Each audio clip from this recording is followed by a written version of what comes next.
নমস্কার বন্ধুরা, সিরিয়ালের সাতকাহন চ্যানেলে আপনাদের স্বাগত জানাই। চলে এসেছি ভোলে বাবা পার করেগার সাতকাহন নিয়ে।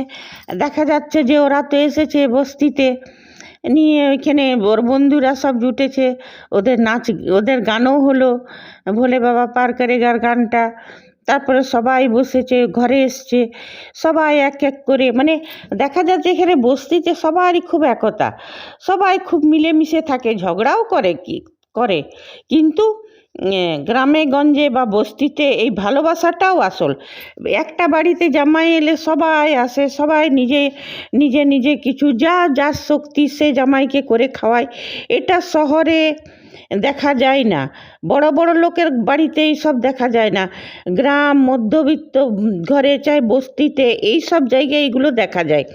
তবে এই জিনিসটা দেখতে খুব ভালো লাগছে। যেমন সাক্ষ্য ঝিল এসছে, তো সবাই পাড়ার কাকিমারা, কেউ শুক্তো, কেউ পাটিসাপটা, তো কেউ মুড়িঘণ্ট, মানে নানা রকমের রান্না করে এনেছে সাক্ষ্যর জন্যে। আর ঝিল তখন বলছে যে এত সব খেতে পারবে তুমি, তেল মশলা খাওয়া পারে না। যাই ঝিল, তুই কেন এত গিন্নি বান্নি হয়েছিস রে, তুই কেন মানা করছিস, জামাইকে খেতে দে। সাক্ষ্য বলছে না না, আমি এত খেতে না পারলেও সবারই খাবার আপনারা এত ভালোবেসে এনেছেন, আমরা দেব। নিয়ে তখন কেউ বলছে দেখ তো ঝিলের কত বদল হয়েছে, হ্যাঁ বিয়ে হলেই এমনি বদল হয়। তো বিশেরা তখন বলছে আমরাও তাহলে এই বদলটা করব, আমাদেরও বিয়ে হোক। হ্যাঁ, আর এদিকে দেখা যাচ্ছে যে এই সাক্ষ্য যে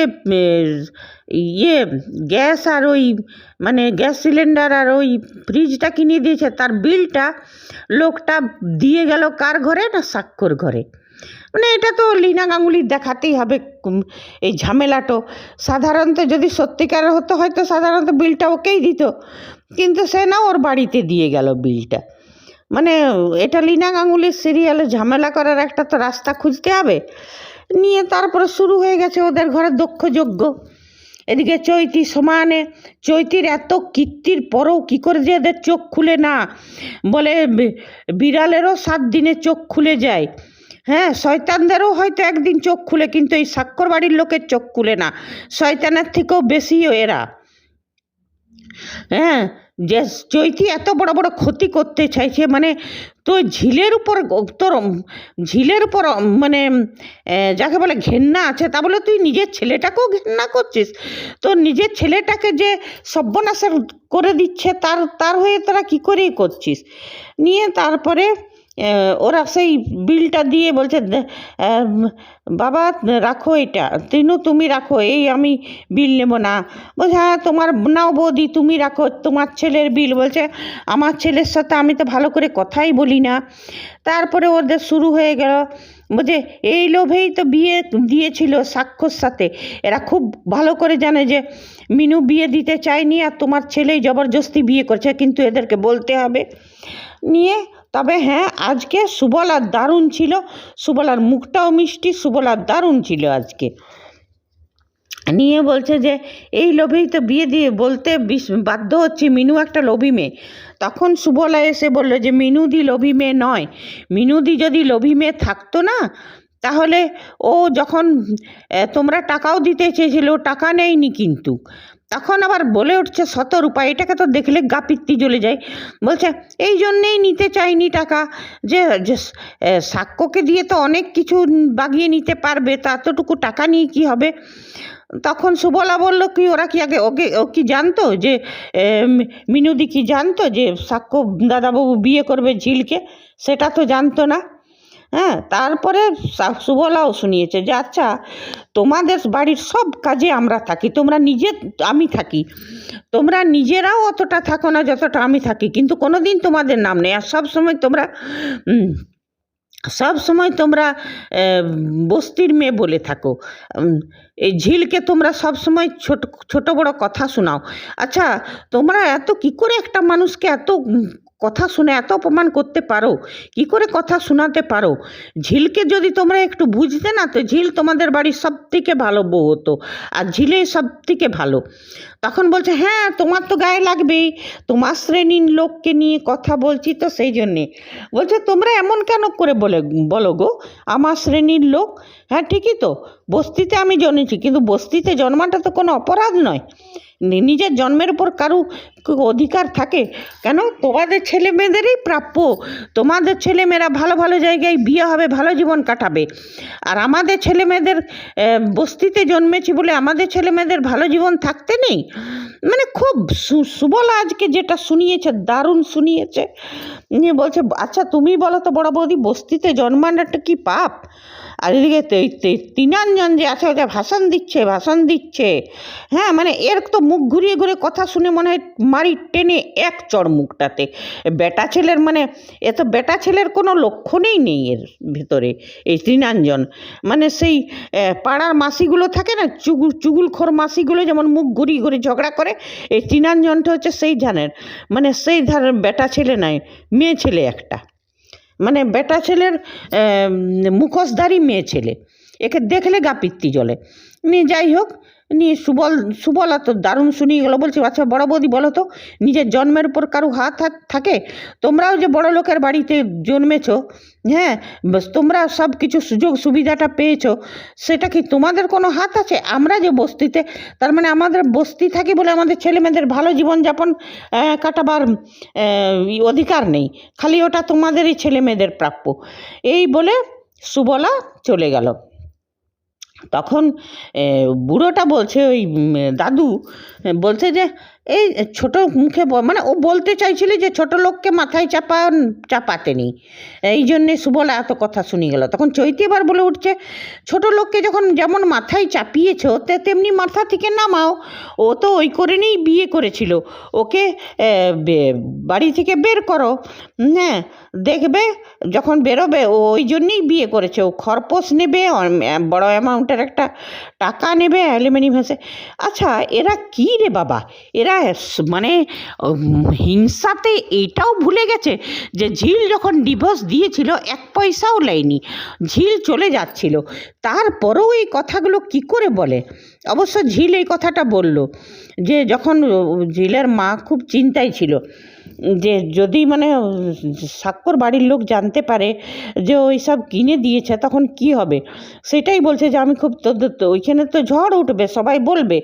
তখন ঝিল বলছে এসব কিছু হবে না, আমরা কি তারপরে বলছে, মিলি বলছে, আমরা কি চাইতে গেছি? সাক্ষ্য বাবু তো নিজেই কিনে দিয়েছে এইগুলো। তখন বলছে, না রে মা, তাও আমার ভয় লাগছে। তখন ঝিল বলছে, সে চিন্তা করো না, তার জন্যে আমি ওদেরকে একাই সামলে নেব। কিন্তু এটা তো ঠিক কথা, মিনু ঠিকই বলেছে যে কেউ ঘাপটি মেরে আছে, কেউ না কেউ বলেই দিয়েছে। তো এটা তো সত্যি কথা, ঝড় তো উঠবেই। মিনুর ভয় পাওয়াটা কোনো অস্বাভাবিক নয়। আর সাক্ষ্য না বুঝে এটা কিনে দিল, এটা ঠিক করলো না। এদেরকে নিজের লড়াইটা নিজেই লড়তে দিতে হতো। তুমি একদিন কিনে দিলে, তারপর তোমার বইয়ের উপর যে অত্যাচারটা হবে সেটা তোমাকেও সামলাতে হবে। আর এদিকে ওরা তো এটাই যে মিনুকে যখন মিনুও টাকার দাম নেয়নি, আর ঝিলও কোনো টাকা নেয়নি, এমনি ডিভোর্স দিয়ে দিয়েছিল, সাক্ষ্যকে চলে গেছিলো। তো এরা সেটা কী করে ভুলে গেয়? আর সেইটাই বলছিল যে ওরাও ভালো করে জানে, এটা ঝিল বলছিল যে ওরাও ভালো করে জানে যে আমরা লোভী নই, আমরা নেই, কিন্তু এটা জেনে তারপরেও এরা বলে, কারণ কি ওরা অতিরিক্ত দাম্ভিক অহংকারী, সেই জন্যে। আর সত্যি কথা, এরাও ভালো করে জানে চৈতির কথাকে এত যে শতরূপা সাই দিচ্ছে, চৈতি কী করেছে একবার শতরূপা জিজ্ঞেস করা উচিত। হ্যাঁ, আর তারপরে ঝিল তো কোনো দিন কোনো 1 পয়সা দাবি করেনি, ও তো চলে গেছিলো। যাই হোক, তবে সুবলা আজকে সব থেকে ভালো কথা বলেছে। সুবলার প্রত্যেকটা ডায়লগ ভালো ছিল। আর সুবলা দেখতে অনেক মিষ্টি, খুব ভালো লাগছিল সুবলাকে। এইবারে তো যা হবার সে তো দেখাই যাবে। এদিকে সাক্ষ্য এখানকার সবাইকে নিমন্ত্রণ করছে যে আমার বাড়িতে খাওয়া হবে, তা এটা তো তারও ভয় লাগছে সবারই। আর ঝিল বলছে কি দরকার, এইখানেই সবাইকে খাইয়ে দাও, ফিস্ট করার মতন। বলছে তাহলে তো ওদের আমার বাড়ি যাওয়াটা তো হবে না, তোমরা কিন্তু সবাই এসো। তখন ঝিল বলছে যে কি দরকার, ওদেরকে ডাকবে, ও সবাই ছোট বড় কথা শোনাবে ওদেরকে, তো ওইটা আমার ভালো লাগবে না। বলছে দেখো আমি আছি তো নাকি। তখন ঝিল বলছে সে তুমি আছো, কিন্তু কজনের মুখ ধরবে তুমি? তখন বলছে দেখো এখানে যেমন খারাপ কথা বলার লোক আছে, তেমনি ভালো ভালো কথা বলারও লোক আছে, তবে এই পাঙ্গাটা সাক্ষ্য না নিলেই পারতো। তা তারপরে আবার সবাইকে এরা ঝিলের বন্ধুরাও তো বুঝে যে গেলেই অসম্মান হবে, কথা শোনাবে, তারপরেও ওরা কি করে এত হুচুক করছে যে ওদের বাড়িতে যাবার জন্যে, সেটাই বুঝতে পারছি না। সে যাই হোক, তারপরে তো বিরাট একটা কাণ্ড হবেই। এখন যে সাক্ষ্য আর ঝিল বাড়ি ফিরে আসবে, তারপরে ওই ফ্রিজ আর গ্যাস নিয়ে কি কাণ্ড হয় সেটাও দেখার। তবে হ্যাঁ, সুবলা এই কথাটা দারুণ বলেছে যে বলো তো, জন্মানোর উপর কারো অধিকার থাকে? মানুষের হাতে তো থাকে না। তোমরা যে বড় লোকের ঘরে জন্মেছো, সব সুখ সুবিধা পেয়েছো, তো এটাকে তোমাদের তোমাদের নিজের হাতে ছিল? ওইটা তো কারো নিজের হাতে থাকে না। দারুণ বলেছে। এইবারে আমরা আগামী এপিসোডে দেখতে পাবো যে ঝিল সাক্ষ্য এলে তারপর ওদের কিভাবে হচ্ছে। তবে হ্যাঁ, একটা কথা, ঝিল সাক্ষরও ওদের সঙ্গে কড়া মোকাবিলা করা দরকার, ওদেরকে উচিত শিক্ষা দেওয়াও দরকার, ওদের মুখ বন্ধ করা দরকার। আর সাক্ষর বাবা এসে নি চৈতিকে প্রথমে ঘর থেকে বার করুক, আর সাক্ষর বাবা যদি এটা করে তো খুব ভালো হবে। আর সাক্ষর বাবাও ঝিল সাক্ষর হয়ে ওদেরকে ভালো করে জবাব দিক, আমরা এটাই চাইব। আর এ তো হলো সিরিয়ালের কথা। এইবারে আমি বলি, এদের মানে কি বলবো, এদের চক্ষু লজ্জা কিচ্ছু নেই, সম্মান কিচ্ছু নেই। এই যে ঝিলের মা, ঠিক আছে তোদের ছেলের বিয়ে হলো, যে করে হোক হলো, কিন্তু হয়েছে তো ঝিলের মা তত্ত্ব হিসাবে সুদে টাকা নিয়ে ধার করে এত লোককে পাঠালো। তোদের উচিত ছিল না, ঝিল যখন প্রথমবার বাপের বাড়ি গেল, তো তোদেরও তো উচিত ছিল যে ঝিলের বাড়ির লোকের জন্য উপহার পাঠানো।